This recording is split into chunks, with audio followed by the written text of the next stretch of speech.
Hello friends. आप सभी को स्वागत है आपके अपने यूट्यूब चैनल एग्ज़ाम रनवे पे। तो फ्रेंड्स, आज मैं आपके सामने 2026 का मोस्ट इम्पॉर्टेंट टॉपिक और ट्रेंडिंग टॉपिक केंद्रीय बजट 2026-27 लेकर के आया हूँ। तो दोस्तों, मैं आपको बताना चाहता हूँ कि ये टॉपिक कितना इम्पोर्टेंट है कि हर कंपटीशन के एग्ज़ाम में यहाँ से क्वेश्चन 5-6 देखने को मिलते हैं। ठीक है, तो मैं बिल्कुल सरल भाषा में आज आप लोग के सामने इस टॉपिक को पूरा बताने वाला हूँ। तो चलिए आज इस वीडियो को हम लोग शुरू करते हैं और चीज़ें समझेंगे, बेसिक से कुछ चीज़ें समझकर इसको आगे बढ़ते हैं। पहले दोस्तों हम लोग देखेंगे केंद्रीय बजट होता क्या है। आपने बजट तो पढ़ा होगा, लेकिन केंद्रीय बजट होता क्या है। देखिए, केंद्रीय बजट भारत सरकार का एक वार्षिक वितरण है। यह एक साल के लिए सरकार की कमाई और खर्च का पूरा लेखा जोखा करता है। सिंपल सी बात, जो देश हमारा देश है वो सरकार, जो केंद्र सरकार है, उसकी एक साल का क्या कितना खर्च किया जाएगा, कहाँ से कितना आमदनी होगी, कहाँ कितना इन्वेस्ट किया जाएगा, उसका पूरा लेखा जोखा है। ठीक है, बजट को ऐसे समझिए कि आप एक घर में हैं, आप एक घर में एक व्यक्ति हैं, तो या आपके माता पिता हैं या आप खुद तैयारी कर रहे हैं, तो आपको बजट तैयार करना पड़ेगा कि पैसा कहाँ से आएगा, हमारा प्लानिंग क्या होगा, कहाँ किस पे खर्च करेंगे। तो यही बजट में किया जाता है। ठीक है, इकोनॉमिक्स को दोस्तों आप लोग अपने से रिलेट करके पढ़िए। चलिए आगे बढ़ते हैं, देखते हैं बजट शब्द। बजट शब्द फ्रेंच के बोझो से लिया गया है, जिसका अर्थ होता है चमड़े का थैला। ठीक है, बजट का अर्थ होता है चमड़े का थैला। भारतीय संविधान के अनुच्छेद 112 के तहत इसे वार्षिक वित्तीय विवरण कहा जाता है। इसको ध्यान रखिएगा। संविधान में आपको कहीं भी बजट शब्द का प्रयोग नहीं किया गया है। बजट शब्द प्रयोग नहीं किया गया है। ये पूछेगा संविधान में प्रयोग किया गया है, तो नहीं, संविधान में कहीं भी बजट शब्द का प्रयोग नहीं किया गया। यह भारतीय संविधान के अनुच्छेद 112 के तहत वार्षिक वित्तीय विवरण कहा जाता है। देखिए, अब इसको प्रस्तुत कौन करते हैं, तो प्रस्तुत करती है हमारे देश के वित्त मंत्री, वर्तमान में निर्मला सीतारमण जी है। हर वर्ष 1 फरवरी को पेश किया जाता है, इसको ध्यान रखिएगा। अब इसको तैयार कौन करता है, तो वित्त मंत्रालय के आर्थिक मामले के विभाग द्वारा इसे मुख्य रूप से मुख्य आर्थिक सलाहकार के मार्गदर्शन में तैयार किया जाता है। वेरी इंपॉर्टेंट, इसको ध्यान रखिएगा। पूछेगा केंद्रीय बजट कौन तैयार करता है, तो DEA द्वारा किया जाता है। चलिए अब देखते हैं बजट का इतिहास। दोस्तों, हम लोग थोड़ा सा ये टॉपिक को ना स्टैटिक्स पोर्शन समझ लेंगे तो आगे समझने में आसानी होगी। तो देखते हैं, जेम्स विल्सन, ये भारत का पहला बजट 7 अप्रैल 1860 को पेश किया गया था। पूछता है सबसे भारत का पहला बजट पेश करने वाले कौन थे, तो जेम्स विल्सन द्वारा पेश किया गया था। जेम्स विल्सन भारत का बजट की व्यवस्था का जनक कहा जाता है। पहला पेश किए थे, इसलिए इनको जनक कहा जाता है। ठीक है, अब ये हुआ था रॉबर्ट कैनिन के कार्यकाल में। रॉबर्ट कैनिन जो गवर्नर जनरल था, इसके कार्य में हुआ था। उसके बाद देखते हैं, आज़ाद भारत का पहला बजट पेश करने वाले वित्त मंत्री RK सुमन सेठी। ये भी इंपॉर्टेंट है, ये याद रखिए और ये याद रखिए, दो तो पॉइंट इसमें याद ही रखिए। पूछेगा भारत में पहला बजट सर्वप्रथम पेश किया था जेम्स विल्सन ने, और स्वतंत्र भारत का पहला बजट पेश किए थे तो RK सन्मुख सेठी ने। इसको याद रखिएगा। ठीक है, अब कहता है 1950 में भारत के गणतंत्र बनने के बाद पहला बजट जॉन मथाई ने। देखिए, ये तो हो गया पहला बजट, इसके बाद स्वतंत्रता के बाद और गणतंत्र के बाद 1950 के बाद जॉन मथाई पहले पेश किए थे। इसको ध्यान रखिए, बहुत कन्फ्यूज होता है। स्वतंत्र भारत कहेगा सुमन सेठी, उसके बाद अगर कहेगा आपको गणतंत्र भारत में तो जॉन मथाई। अब दोस्तों देखते हैं भारतीय बजट का इतिहास। CD देशमुख 1955-56 में बजट केवल अंग्रेजी में छपता था, लेकिन तत्कालिक वित्त मंत्री CD देशमुख ने इसे हिंदी में और अंग्रेजी दोनों भाषाओं में छपवाना शुरू किया। CD देशमुख थे जो 1955-56 तक था, वो बजट सिर्फ अंग्रेजी में छपता था। इनके सलाह के अनुसार फिर बजट को अंग्रेजी हिंदी में दोनों में छपने लगा। ब्लैक बजट 1973-74 इसे ब्लैक बजट कहा जाता है, क्योंकि इसमें 550 करोड़ का घाटा भारी दिखाया गया था। ठीक है, ऐतिहासिक बजट क्या है अपना, ऐतिहासिक बजट 1991 का बजट मनमोहन सिंह द्वारा पेश किया गया बजट भारतीय अर्थव्यवस्था के उदारीकरण के द्वारा खोले गए थे। Very important. अब देखते हैं इतिहास के क्रम में हम लोग देख रहे हैं भारतीय बजट का इतिहास। तो भारत का बजट का इतिहास देख रहे हैं। मोरारजी देसाई तो पूर्व प्रधानमंत्री थे, वो 10 बार सबसे अधिक बार पेश करने का रिकॉर्ड है। 10 बार सर्वाधिक बार बजट पेश करने का रिकॉर्ड मोरारजी देसाई के पास है। ठीक है, 1999 तक बजट शाम 5 बजे पेश होता था, लेकिन यशवंत सिन्हा द्वारा इसे 11 बजे पेश करने किया लगा। देखिए, शाम 5 बजे होता था। होता क्या था ना, आपका इंडिया का टाइम देखिए और इंग्लैंड का टाइम देखिए, तो शाम इंडिया में जब 5 बजता है ना, तो इंग्लैंड में सुबह का टाइम होता है, तो इसलिए शाम 5 बजे पेश किया जाता था, ताकि इंग्लैंड में लोग देख सके, जान सके कितना ये। चलिए ठीक है, स्वतंत्रता पूर्व तक माना था, लेकिन 1999 तक इसका क्या लॉजिक था, तो इन्होंने यशवंत सिन्हा ने इसे 11 बजे कर दिया, क्योंकि इंडिया का बजट इंडिया के लोगों के जरिए जाना जरूरी है। अब तारीख में बदलाव देखते हैं। 2017 में अरुण जेटली ने बजट पेश करने का तारीख 28 फरवरी से बदलकर 1 फरवरी कर दिया। वेरी इंपॉर्टेंट है, पूछा है कितने बार एग्जाम में। चलिए, रेल बजट का विलय 2017 में 92 साल पुरानी परंपरा को खत्म करते हुए रेल बजट को केंद्रीय बजट में मिला दिया गया। 2017 में केंद्रीय बजट को रेल बजट से मिला गया, ये भी इंपॉर्टेंट है। अब बताइएगा, केंद्रीय बजट को रेलवे बजट से अलग कब किया गया था, ये भी आप लोग कमेंट में ज़रूर बताइएगा। चलिए, पेपरलेस बजट 2021-22 में पहली बार निर्मला सीतारमण ने पारंपरिक बही खाता की जगह टैबलेट्स के माध्यम से बजट पेश किया। सबसे पहली बार पेपरलेस बजट कब पारित हुआ था, तो 2021-22 में। इसको ध्यान रखिएगा, यहाँ ध्यान दीजिए आप लोग और बातों को समझिए। ये सब जितना इंपॉर्टेंट फैक्ट है ना, यही सब आपको चीज़ें परेशान करेगी। तो हम पहले सोचे कि ये विविध टॉपिक को, स्टैटिक्स पोर्शन को, इसको आपको समझा दें। पहला बार पेपरलेस 2020-21-22 में निर्मला सीतारमण 9वीं बार सबसे ज़्यादा पेश करने वाली बनी है और यह पहली महिला वित्त मंत्री है। 9वीं बार, 10 बार कौन किए थे, 10 बार आपको मोरारजी देसाई किए थे, 9वीं बार ये, लेकिन कह रहा है कि महिला वित्त मंत्री सबसे सर्वाधिक बार बनी है। अब देखते हैं बजट कौन तैयार करता है। बजट केंद्रीय वित्त मंत्री करते हैं। इसके अलावा वित्त सचिव, ध्यान रखिए, राजस्व सचिव, सरकार के मुख्य आर्थिक सलाहकार के साथ साथ राजस्व विभाग का टैक्स रिसर्च यूनिट होता है इसमें शामिल। ठीक है, अब देखते हैं इससे संबंधित कमेटी। आकवर्थ कमेटी 1924, ब्रिटिश काल में रेलवे को महत्ता को देखते हुए आम बजट को रेल बजट से अलग कर दिया। देखते हैं 2017 से पहले क्या होता था, रेल बजट अलग और आम बजट अलग हुआ करता था। तो रेलवे का इतना महत्व था कि आकवर्थ कमेटी के अनुसार इसे अलग कर दिया गया और 2017 में विवेक ओबराय समिति के अनुसार ये इसको रेलवे बजट को और आम बजट को मर्ज कर दिया गया। इसको ध्यान रखिएगा। संविधान के बजट पेश होने 75 दिन के भीतर संसद को पारित होना अनिवार्य है। अगर इसमें पारित नहीं होता है संसद में, तो सरकार को या मंत्रिपरिषद को इस्तीफा देना पड़ सकता है। ठीक है, अब देखते हैं बजट के प्रकार। तो बजट समानतः 3 प्रकार के होते हैं, संतुलित बजट, अधिशेष बजट और एक आपका है, या 2 ही दिया है।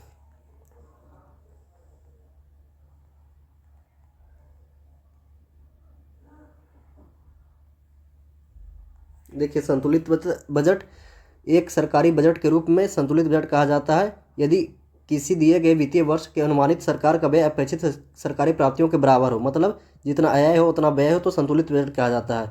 अधिशेष बजट, एक सरकारी बजट को अधिशेष बजट कहा जाता है अपेक्षित सरकारी राजस्व के किसी विशेष वित्तीय वर्ष में अनुमानित सरकारी व्यय से अधिक हो। अधिशेष क्या होगा, जितना व्यय था जितना हम लोग टारगेट के थे उससे व्यय अधिक हो गया।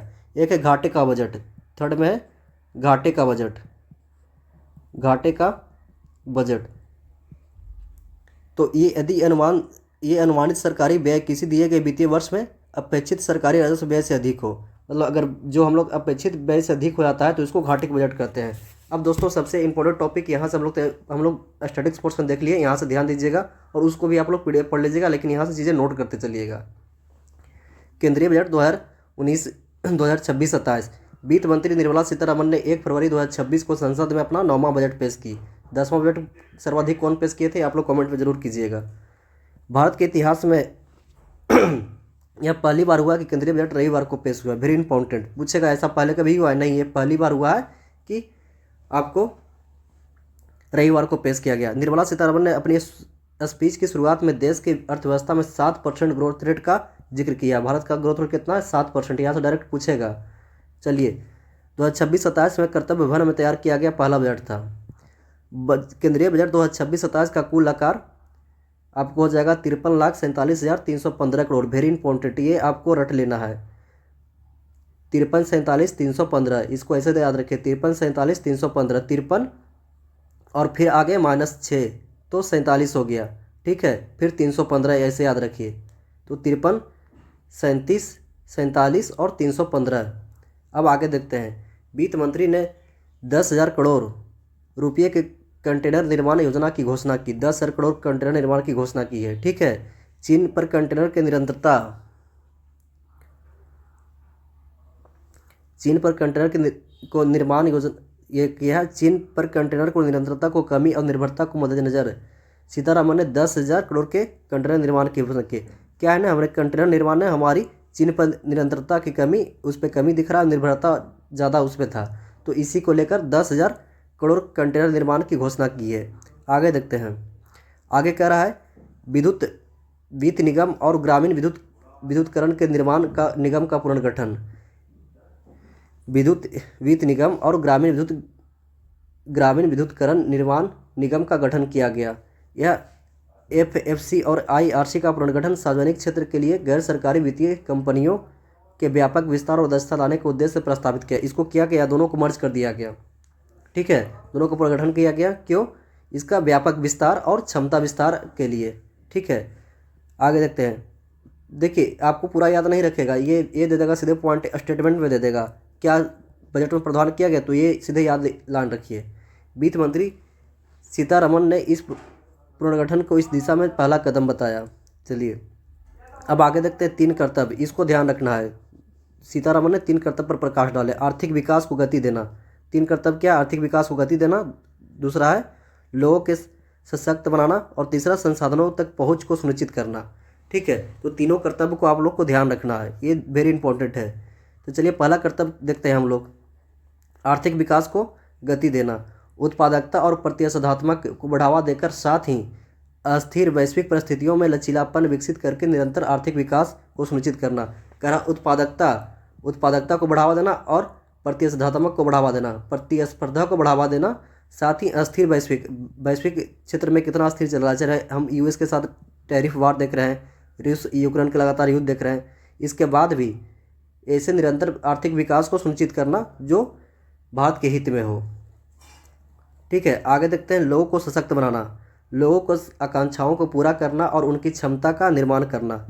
ठीक है, जैसे हमारी आपके बारे में बात की गई, आकांक्षाओं को पूरा करना। हमारी आकांक्षाएं क्या है, देश की जनता की आकांक्षाएं क्या है, उनकी क्षमता निर्माण कैसे बढ़ेगा ताकि भारत को समृद्धि सशक्त बनेंगे। जब आप आकांक्षाओं पर खरे उतरिएगा और आपका हमारा क्षमता निर्माण होगा तो देश का सशक्त वृद्धि दर बिल्कुल आगे बढ़ेगा।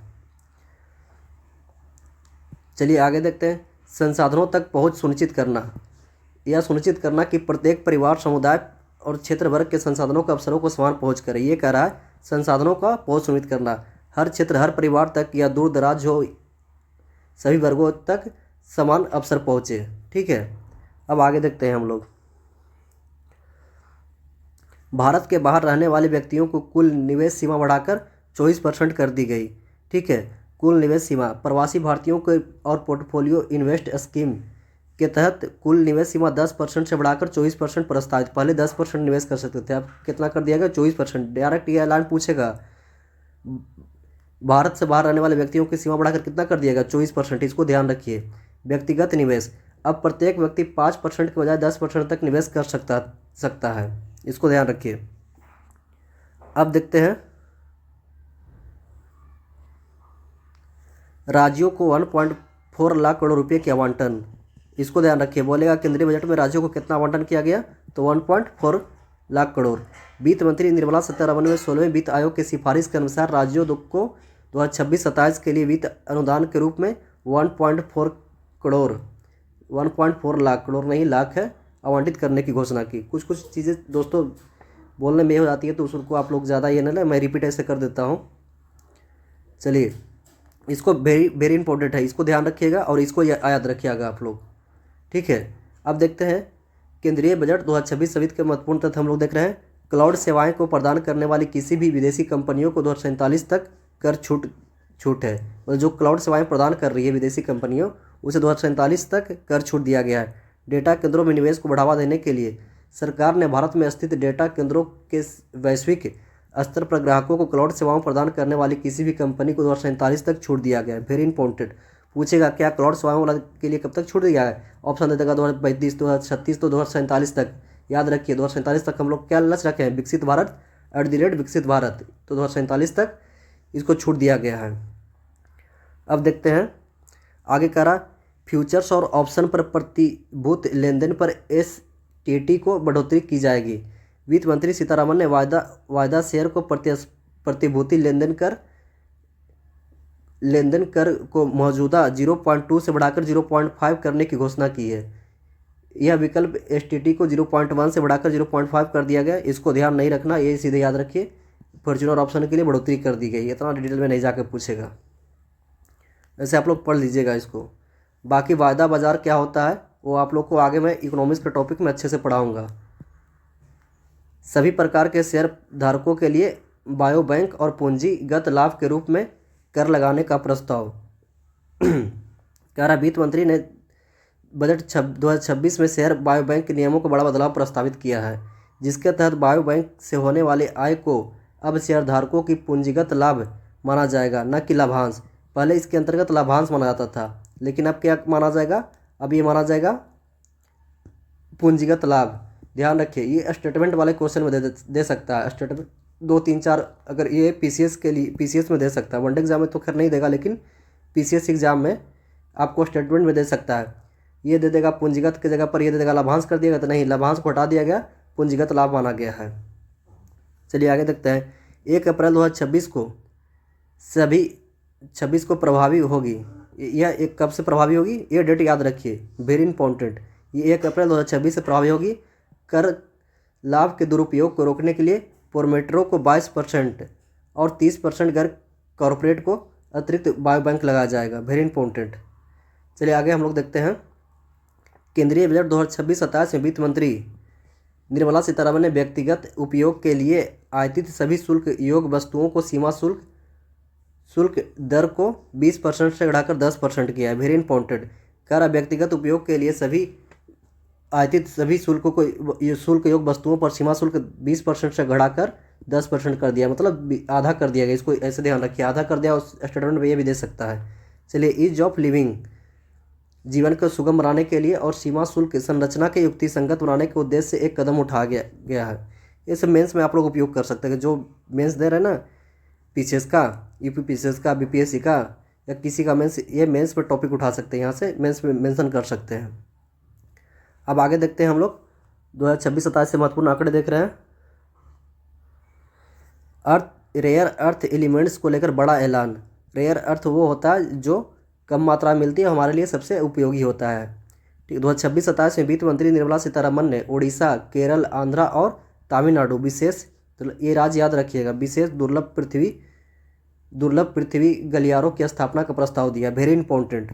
ये आप लोग रट लीजिए। उड़ीसा, केरल और आंध्र प्रदेश में तमिलनाडु में विशेष दुर्लभ रेयर अर्थ गलियारा का स्थापना का प्रस्ताव दिया है, जो नवंबर 2025 में घोषित 7280 करोड़ रुपये के सीथड रेथ एयर परमानेंट मैनेजमेंट योजना के तहत काम करेगा, वेरी इंपॉर्टेंट। इसको राज्य याद रखिए और ये कितना राशि दिया गया ये याद रखिए। 2 चीज़ इसमें राज्य और ये याद रखिए। तो इसमें कौन कौन राज्य है देखिए, आंध्र प्रदेश, ठीक है, केरल, उड़ीसा और तमिलनाडु, ये तो दोनों बाउंड्री हो गया, इसी का बगल में ये हो गया, इसके बगल में ये हो गया।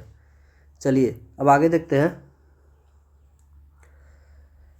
कार्बन कैप्चरिंग यूटिलाइजेशन एवं स्टोरेज प्रौद्योगिकी के लिए 20,000 करोड़ के परिव्यय, वेरी इंपॉर्टेंट। पूछ देगा CCUS के लिए कितना करोड़ का परिव्यय किया गया, तो 20,000 करोड़ का परिव्यय किया गया है।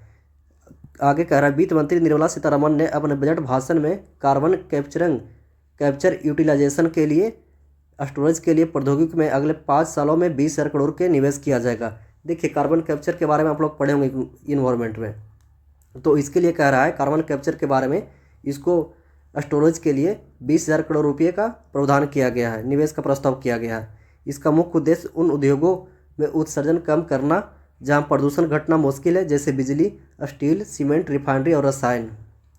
अब आगे देखते हैं। 7 नए हाई स्पीड रेल कॉरिडोर, याद रखिए, सीधा स्टेटमेंट पूछ देगा। कितने नए बजट 2026-27 में 2026-27 केंद्रीय बजट में कितने नए हाई स्पीड कॉरिडोर का निर्माण किया गया जाएगा, तो 7। इसको ध्यान रखिए। चलिए, केंद्रीय वित्त मंत्री निर्मला सीतारमण ने बजट 2026-27 में 7 नए हाई स्पीड रेल कॉरिडोर बनाने की घोषणा की है, very important. 7 high speed rail corridor, देखिए ये ध्यान रखिए, ये पूछ देगा आपको, स्टेटमेंट दे देगा कहाँ से कहाँ किया गया है। 1-2 स्टेटमेंट देगा, ये सही है। ये मुंबई से पुणे पहला हो गया, पुणे से हैदराबाद, हैदराबाद से बेंगलुरु, फिर हैदराबाद से चेन्नई, चेन्नई से बेंगलुरु, दिल्ली से वाराणसी और वाराणसी से सिलीगुड़ी। देखिए आपको देखा मुंबई, पुणे, हैदराबाद, बेंगलुरु, चेन्नई, ये तो साउथ वाले हो गए, और ये नॉर्थ में हो गया दिल्ली और वाराणसी से सिलीगुड़ी। ध्यान रखिए, इसको पूरा आप लोग ध्यान रखिए। PDF के लिए हमारे टेलीग्राम के चैनल को ज्वाइन करें, ठीक है, और वीडियो को ज़्यादा से ज़्यादा शेयर करें। और इसको अगर इसका अगर MCQ चाहिए तो आप लोग कमेंट कीजिए। MCQ चाहिए तो मैं इस सारे इंपॉर्टेंट पॉइंट को MCQ के माध्यम से सोल्व कराऊंगा। अगर आप लोग को चाहिए तो ज़रूर कमेंट करें। चलिए आगे देख रहे हैं। ये तो हमारा हो गया। अब बायोफार्मा शक्ति योजना वेरी इंपॉर्टेंट। यह केंद्रीय वित्त मंत्री सीतारमन ने 2026 में बायोफार्मा शक्ति योजना की घोषणा की। देखिए दोस्तों, आपको लोग अगर सब इंपॉर्टेंट मैं क्यों बता रहा हूँ। बजट आप देखिएगा तो लगभग 85-86 पेज का पेज होता है। इसमें कुछ चीज़ें तो इतना इंपॉर्टेंट आपके एग्जाम के लिए है, और किसी भी एग्जाम का आप तैयारी कर रहे हैं ना तो बजट को इग्नोर नहीं कर सकते हैं। आपको बजट से 5 से क्वेश्चन देखने को मिलता है, और इसको एक बार अच्छे से पढ़ लीजिए ना तो पूरे साल फिर आपको अपडेट करने की ज़रूरत नहीं पड़ती है। तो 2026 में बायोफार्मा शक्ति योजना की घोषणा की है। इस पहल के लिए 10,000 करोड़ रुपये के बजट के बायोफार्मा के हब बना जाएगा। 10,000 करोड़ रुपये, 20,000 करोड़ रुपये किसके लिए था? 20,000 था कार्बन कैप्चरिंग स्टोरेज के लिए। याद करते चलिए। इसका उद्देश्य कैंसर, डायबिटीज़ और बीमारियों जैसी सस्ती दवाएं उपलब्ध कराना। ठीक है, अब देखते हैं ऑरेंज इकोनॉमी। पहले तो ये शब्द याद रखिए, ऑरेंज इकोनॉमी। केंद्रीय वित्त मंत्री निर्मला सीतारमन ने बजट 2026 में भारत के ऑरेंज इकोनॉमी रचनात्मक उद्योग को बढ़ावा देने के लिए एनिमेशन, विजुअल इफेक्ट, गेमिंग और कॉम्प्लेक्स क्षेत्र को विशेष जोर दिया गया है। ये ऑरेंज इकोनॉमी है रचनात्मक उद्योग, जो नए नए क्षेत्र में रचनात्मक करते हैं उनके लिए विशेष फोकस किया गया है। 2030 तक 2 मिलियन पेशेवरों की आवश्यकता को देखते हुए 15,000 स्कूलों और 500 कॉलेजों में ये ABGC कॉन्टेक्ट क्रिएटर लैब स्थापित किया जाएगा। वेरी इंपॉर्टेंट, पूछ देगा ऑरेंज इकोनॉमिक के तहत। इसको ऐसे याद रखिए, ऑरेंज इकोनॉमिक के तहत कितने स्कूलों की स्थापना किया जाएगा 2030 तक? तो 2030 तक आपको 15,000 स्कूल और 500 कॉलेजों की स्थापना किया जाएगा। अब देखते हैं मिशन पूर्वोदय। केंद्रीय बजट 2026-27 में पश्चिम बंगाल के दुर्गापुर में अवस्थित सुव्यवस्थित केंद्र के साथ पूर्वी तट पर औद्योगिक गलियारे में विकास किया जाएगा। पूर्वोदय के 5 राज्यों को कुल 5 पर्यटन स्थल का निर्माण किया जाएगा। ठीक है, इसको ध्यान रखिएगा। पूर्वोदय के 5 राज्य, आप लोग पूर्वोदय के 5 राज्य कमेंट में कीजिए। पिछले बजट में इसकी विस्तृत चर्चा की गई थी। निर्मला सीतारमन ने केंद्रीय बजट 2026-27 में पेश करते हुए पूर्वोत्तर के 6 राज्य अरुणाचल प्रदेश, सिक्किम, असम, मणिपुर, मिजोरम, त्रिपुरा का बौद्ध सर्किट। वेरी इंपॉर्टेंट, इसको ध्यान रखिए। ये 6 राज्य बौद्ध सर्किट का निर्माण कहाँ कहाँ का जाएगा? अरुणाचल प्रदेश, सिक्किम। देखिए इसमें क्या नहीं है, पश्चिम बंगाल नहीं है। ठीक है, पश्चिम बंगाल आपको दे करके फंसाएगा, और मेघालय आपको यहाँ दे के फंसाएगा। मेघालय नहीं है, इसको ध्यान रखिए। बाकी तो जो 7 सिस्टर है उन लोग में 6 राज्य है, मेघालय सिर्फ नहीं है। 7 सिस्टर में मेघालय सिर्फ नहीं है, इसको ध्यान रखिएगा। अरुणाचल प्रदेश, सिक्किम, असम, मणिपुर, मिजोरम, त्रिपुरा कौन नहीं है? मेघालय नहीं है। ऐसे याद रखिए, यहाँ मेघ ज़्यादा है इसलिए वहाँ पे बहुत सर्किट नहीं हो सकता है, बारिश ज़्यादा होता है। रिलेट कीजिए तो मेघालय आपको 99% चांस है कि एक ऑप्शन में आपको मेघालय रहेगा। पर्यावरण अनुकूल परिवहन को बढ़ावा देने के लिए पूर्वोत्तर राज्यों में 4,000 नई ई बसें चलाई जाएगी, इसको याद रखिए। चलिए आगे देखते हैं। वस्तु क्षेत्र के लिए एकीकृत कार्यक्रम, राष्ट्रीय रेशा योजना। रेशा क्षेत्र को आत्मनिर्भरता प्राप्त करने के उद्देश्य से शुरू किया गया है, इसको ध्यान रखिए। वस्त्र विस्तार का रोजगार योजना, यह घटक उद्देश्य मशीनरी प्रौद्योगिकी उन्नयन को साझा परीक्षण और प्रमाण केंद्रों को स्थापना के लिए पूंजीगत सहायता के माध्यम से पारंपरिक वस्तुओं का आधुनिकीकरण किया जाएगा। सिर्फ इसको ध्यान रखिए, ये ध्यान रखिए, राष्ट्रीय रेशा योजना। अब क्या है? राष्ट्रीय हथकरघा एवं हस्तशिल्प कार्यक्रम। ये हथकरघा एवं हस्तशिल्प कार्यक्रम मौजूदा योजनाओं के लिए एक कर दिया गया। पहले दोनों अलग था, अब एक कर दिया गया। एकीकृत राष्ट्रीय कार्यक्रम के तहत एक कर दिया गया, इसको ध्यान रखिए। टेक्स्ट इको पहल, इस पहल का उद्देश्य वैश्विक स्तर पर प्रतिस्पर्धा, पर्यावरण दृष्टि से टिकाऊ वस्त्र का परिधान का निर्माण को बढ़ावा देना। Very important. समर्थ 2.0 को लॉन्च किया गया है, इसको ध्यान रखिएगा। डायरेक्ट पूछेगा समर्थ 2.0 किस मंत्रालय से संबंधित है, किससे संबंधित है? तो हस्तकरघा से संबंधित है, इसको ध्यान रखिए। चलिए, महात्मा गांधी स्वराज पहल, खादी हथकरघा को हस्तशिल्प को मजबूत करने के लिए महात्मा गांधी ग्राम स्वराज पहल शुरू किया जाएगा, इसको ध्यान रखिए। अब बैटरी विनिर्माण इसको हम लोग देखते हैं। केंद्रीय बजट 2026-27 में लिथियम आयन सेल और बैटरी ऊर्जा भंडारण प्रणालियों के निर्माण में उपयोग होने के लिए पूंजीगत वस्तुओं के आयात सीमा शुल्क पर छूट को आगे बढ़ाने का प्रस्ताव किया गया है। ठीक है, अब 17 औषधियों को, दवाओं को मूल रूप से सीमा शुल्क छूट, ये वेरी इंपॉर्टेंट है। पिछले बार बीपीएससी यहीं से पूछा था क्वेश्चन, आप लोग एडीओ का क्वेश्चन उठाइएगा चाहे बीपीएससी का, दोनों में ही पूछा था। 17 उसमें कुछ और था आंकड़ा। 17 प्रमुख कैंसर दवाओं को रेमडीज जैसे को सीमा शुल्क दिया है। यह निर्णय दवाओं को उपचार लागत को कम करने के लिए किया गया है। सीधे डायरेक्ट इसको याद रखिए, इतना याद करने की ज़रूरत नहीं आपको है। ये सीधे 17 औषधियों को या दवाओं को मूल सीमा शुल्क से छूट दिया गया है। लघु एवं मध्यम उद्योग एमएसएमई के लिए चैंपियन एमएसएमई बनाने के लिए 10,000 करोड़ रुपये का फंड। ठीक है, इसको ध्यान रखिए। भारत कोष में 4,000 करोड़ रुपये की अतिरिक्त राशि दी जाएगी। चैंपियन पोर्टल याद रखिए किससे संबंधित है, तो एमएसएमई से। चैंपियन पोर्टल याद रखिएगा। सार्वजनिक व्यय कह रहा है केंद्रीय बजट 2026-27 में वित्त मंत्री निर्मला सीतारमण ने बुनियादी ढांचे के विकास को गति देने के लिए सार्वजनिक पूंजीगत व्यय 2025-26 में 11.2 लाख करोड़ रुपये से बढ़कर 2026-27 में 12.2 लाख करोड़ हो गया। सार्वजनिक पूंजी व्यय कितना था पहले, 11.2 से बढ़कर 12.2 हो गया। यह वृद्धि विशेष रूप से टियर 2 टियर 3 शहरों में बुनियादी ढांचे और रोजगार को सृजन पर केंद्रित है। अब लड़कियों एवं छात्राओं के लिए छात्रावास का निर्माण। देखिए, वित्त मंत्री ने उच्च शिक्षा और स्टेम शिक्षा क्या कहते हैं, देखिए यहाँ से क्वेश्चन डायरेक्ट आएगा। स्टेम विज्ञान, प्रौद्योगिकी, इंजीनियरिंग, गणित में शिक्षा संस्थाओं छात्राओं को सामने आने वाली चुनौतियों को दूर करने के लिए प्रत्येक जिले में, वेरी इंपॉर्टेंट, छात्रावास की घोषणा। इसको याद रखिए, स्टेम शिक्षा को बढ़ावा देने के लिए प्रत्येक जिले में एक बालिका छात्रावास का निर्माण किया जाएगा। इसको वेरी इंपॉर्टेंट, इसको ध्यान रखिए आप लोग। मैं जो बता रहा हूँ आप लोग इसको ध्यान रखिए और पीडीएफ के 1-2 बार अच्छे से पढ़िए। और पीडीएफ के लिए हमारे टेलीग्राम चैनल से जुड़ जाइए। अब देख रहे हैं खेलो इंडिया मिशन। केंद्रीय वित्त मंत्री निर्मला सीतारमण ने बजट 2026-27 में अगले 10 वर्षों के लिए खेलो इंडिया मिशन की घोषणा की है। वेरी इंपॉर्टेंट, कितना वर्षों के लिए, 10 वर्षों के लिए खेलो इंडिया मिशन की घोषणा की है। आगे देखते हैं विदेशी यात्रा पैकेज। वित्त मंत्री निर्मला सीतारमण ने कहा है कि विदेश यात्रा पैकेज टीडीए दर वर्तमान में 5% से और 20% से कम करते हुए 2% की गई है। इसको ध्यान रखिए। तो दोस्तों, हम लोग ने बजट से महत्वपूर्ण संबंधी देख लिए। अब देखते हैं बजट में जो हमारे देश में रुपया आता है कहाँ से, जाता कहाँ से है, इसको भी देख लेते हैं। देखिए कि रुपया जाता कहाँ है। मान के चलिए 100 रुपया सरकार के पास आता है तो जाता कहाँ है, ये स्टेट शेयर ऑफ टैक्सेस 22 पैसा। इसको ध्यान रखिए, सबसे ज़्यादा स्टेट शेयर को जाता है 22 पैसा। उसके बाद आपको जाता है स्टेट शेयर को 22 पैसा हो गया, यानी 1 रुपया स्टेट के पास आ रहा है तो कहाँ कहाँ पैसा जा रहा है, 22 पैसा इसको हो गया स्टेट शेयर को।